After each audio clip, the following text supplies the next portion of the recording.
તમે કઈક સ્વાર્થ લઈને આવ્યા મારી પાસે? હા પ્રભુ, મારું સ્વાર્થ લઈને આવ્યો છો. ઈ તમારા સ્વાર્થની મને વાત કરો, મને એમાં રસ છે. સ્વાર્થ પ્રભુ? શું તમારે અમારી પાસે શું સ્વાર્થ હોય? પ્રભુ, મારું સ્વાર્થ છે મારે શેર માટેની ખોટ છે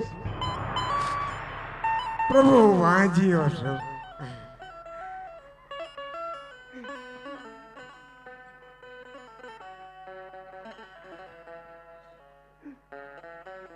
રાજન,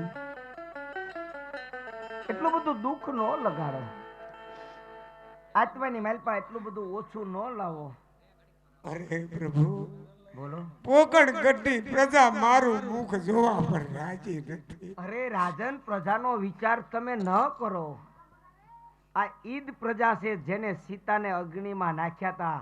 આ ઈદ પ્રજા છે જેને સીતાને 14 વર્ષ વનમાં મેકેલા હતા. અને આ ઈદ પ્રજા છે કે જેને 14 વર્ષ વનવાસ ભોગવા છતાં પણ જેને અયોધ્યાની ગાદી ઉપર બેસવા નહોતા દીધા. સમય મોડો છે એટલે અવળા મુખ કરે છે. એક દી એવો સમય આવશે ને, આની આ તમારા રજવાડીની પ્રજા જો તમારા ચરણમાં ન પડે ને તો કનૈયો નામ મટાવી દો. પ્રજા હામું ન જોવો. આ તમારા જે વાંજિયા મેણા છે એમાં તમે એટલા બધા દુઃખી છો? હા પ્રભુ. તમે મારા દ્વારે આવ્યા ને રાજન, હું તમને આથી ખાલી હાથે તો નહીં જવા દઉં.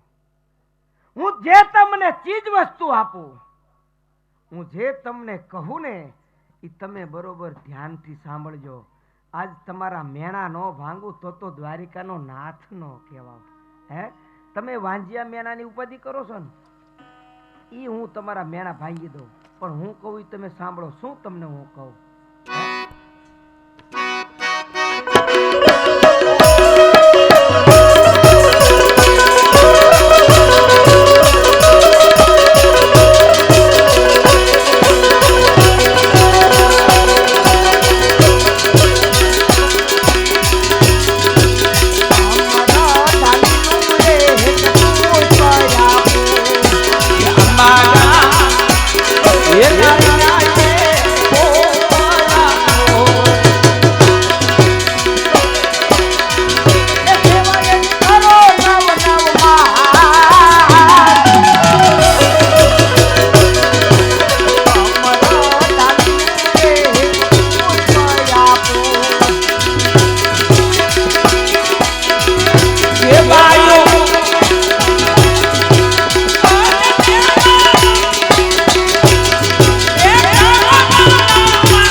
તમને જે પુષ્પ આપ્યું ને, હા પ્રભુ, એ પુષ્પ ને એ ફૂલ ને તમે તમારી જે ગાદી છે ને ગાદી ઉપર જઈને તમે પધરાવી દેજો.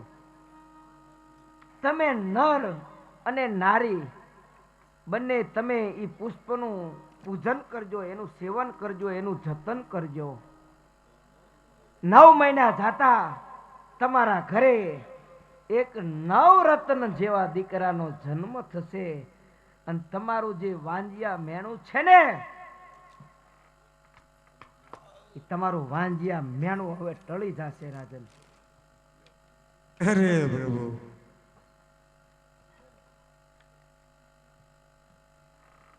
કેમ રાજન? તમારી જે પણ કાંઈ ઈચ્છા હતી, તમારી જે કાંઈ મનોકામના હતી, તમે જે પણ કાંઈ નક્કી કરીને આવ્યા હતા, એ તો મેં બધી તમારી ઈચ્છા પૂરી કરી દીધી. છતાં એવું વળી અમારથી શું બોલાઈ ગયું? તમારે અમારથી આવા અળગા મુખ કરવા પડ્યા રાજન. હે, આ તમારા આ અળગા મુખ કરવાનો ખાલી તમે મને કારણ તો કયો. અરે પ્રભુ, બોલો રાજન. આવા પુત્રની આશા લઈને હું તમારી પાસે નથી આવ્યો. અરે રાજન, પુત્ર તો પુત્ર કેવાય, એમાં આવા ને આ બધું નહીં પ્રભુ, આવાની પુત્રની આશા નથી. એટલે મેં તમને આપ્યો છે એ તમે શું માનો છો? તો આવો નહીં. પુત્રમાં આવતું હોય છે કદાચ કઈક, જાણવા તો દે. તો રાજન, હા બોલો પ્રભુ. તમે જ્યારે પોકરણગઢ થી નીકળ્યા અને મારી નગરી સુધી આવવા માટે આવ્યા, તો તમે ઘરેથી નીકળ્યા ત્યારે કઈક મનની માલપા નક્કી કરીને તો આવ્યા છો ને કે તમારે કેવો પુત્ર જોઈએ છે? અરે પ્રભુ, આશા લઈને હું આવ્યો છું હા કે જો પુત્ર આપો હા. તો આપ જેવો અને પૂજવા લાયક. અરે નહીં નહીં હા પ્રભુ. શું વાત કરો છો? હા હા.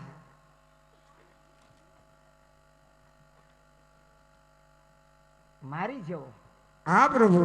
અને ઈ પાછો જગતની માલપા પૂજવા લાયક. હવે આવો પુત્ર તો હું તમારી હાટુ અજમલ ક્યાં ગોતવા જાઉં? આપ પાતાળ અને પૃથ્વીની માલપા કદાચ હું જાઉં ને, આટો મારું ને, તો પણ હું મારી જેવો તો પુત્ર તમને ક્યાંથી ગોતી લાવીને રાજન આપું? કઈક બીજું માંગો કયો તો મારા પ્રાણ કાજી દઉં. હે પણ કઈક બીજું માંગો, મારા આંગણાની લાજ રાખો, મારી લાજ રાખો. આવો તો હું તમને ક્યાં ગોતી લાવીને આપું પ્રભુ? અરે પ્રભુ. હા, આનો રસ્તો છે? હા પ્રભુ. શું રસ્તો? તમે બોલો, તમે બોલો. અને ઈ પેલા જો ન કરી દઉં ને, દુનિયાના પડમાં જ્યાં કયો ને ત્યાંથી ગોતી લાવીને તમારા ચરણોની માલપા એને આપી દઉં. હા પ્રભુ. હા, તો તમે જ આવો ને.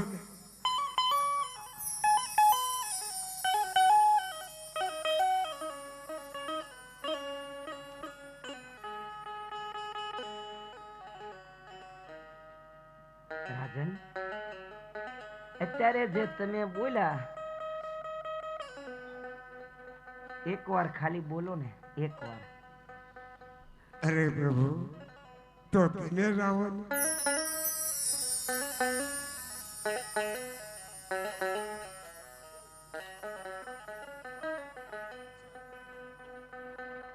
રાજન, હા બોલો પ્રભુ. તમારા મુખેથી આ શબ્દ સાંભળવા માટે થઈને તો અમે કેટલાય સમયથી તમારી રાહ જોઈ રહ્યા છીએ.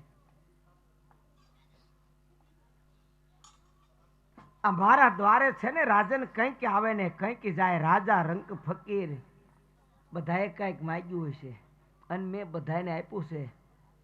પણ કોઈ દિવસ એવું નથી કીધું કે ભગવાન તમે આવો ને મારે બીજું કાંઈ નથી જોતું. આ તમે મારી માંગણી કરીને. પણ રાજન, મેં તમને કીધું ને કે સમયનો બલિહારી હોય છે, સમય સમય બલવાન હોય છે. અત્યાર સુધી જે તમારો સમય હતો ને અને હવેનો સમય છે ને એમાં ફેર છે. આ હું તમે મળ્યા ની મળવાનું પણ કારણ હોય, વગર કારણે કોઈને મળાતું નથી. અને હું તમે જે ભેગા થયા ને, એ ભેગા થવાનું કારણ શું છે ને એ હવે હું તમને કહું. રાજન સાંભળો, શું કારણે આજ હું તમે આયા ભેગા થયા છીએ. હે હવે સાંભળો, હવે મજા છે આમાં.